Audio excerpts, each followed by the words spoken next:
on, Gothamites? This is Mr. Dark Phoenix bringing you guys the latest review of Gotham. If this is the first time you guys are catching my channel, please hit subscribe. If you like Rick and Morty, I will be reviewing the season finale, as I have reviewed the entire season. We talk about Marvel, DC, Game of Thrones on this channel, and I also stream myself playing games on twitch.tv/Mr. Dark Phoenix. Please click down these links to follow me to be up to date on all kinds of nerdy stuff. And if this is the first time you're catching me, don't forget to click that bell, and do not forget that this is going to be a spoiler review, so if you haven't seen it yet, come back when you have.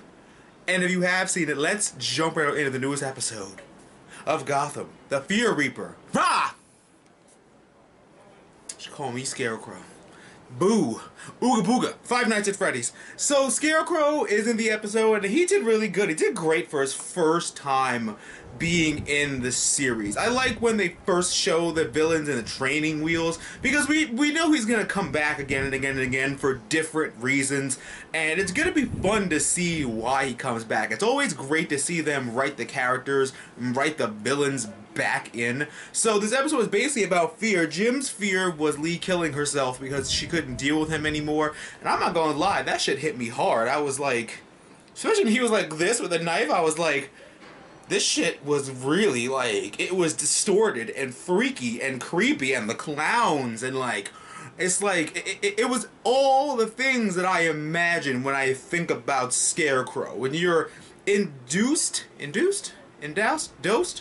When you're covered in fear gas, you're just, the effects should be like distorted and lights changing and, you know, facial structures changing and a bunch of things, and I loved how they did it. And he was like, how did you do it? I overcame my fear. And also because Jim is the main character, so, you know, no amount of fear gas can pierce that plot armor. So, you know. Babs is back. I don't know if Babs is like, we don't know how she came back.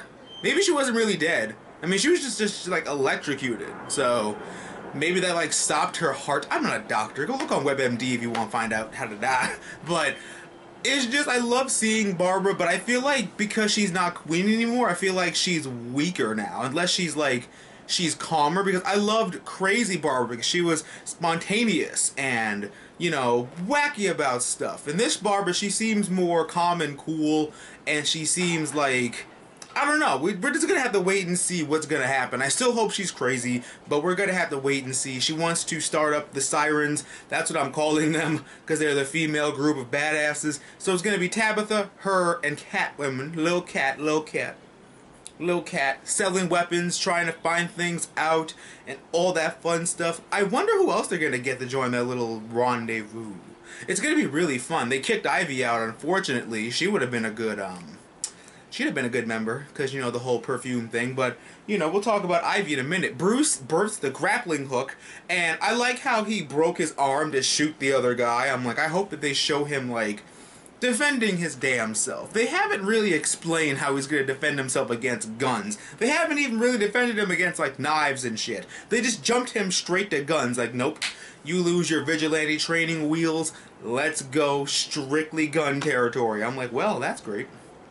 That's fun. But then Bruce gets new armor from Lucius Fox, you know, shocking. He gets some new Kevlar armor, he gets some Spider-Man gloves where he can stick on to stuff. I was hoping he would have given him like brass knuckles or something, but that's probably included in anyway. And Ivy drinks weird Chinese medicinal potion to turn herself into God knows what.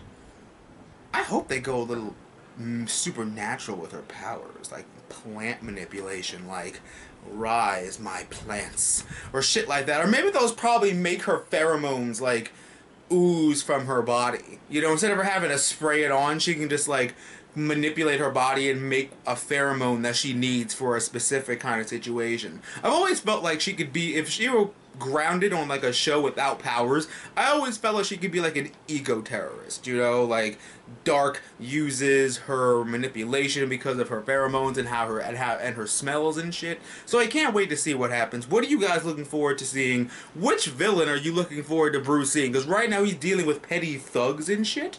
So comment down below who you're most excited to see him go up against first, and what did you think about the episode? I love you guys so much. Thank you so much for all of your constant support. Do not forget, like I said, I review Rick and Morty, Game of Thrones. We talk about Marvel and DC. So don't forget to hit subscribe. And if you want to see me act a fool on Twitch, where I play games and I interact with you guys, all of my links are right here down below.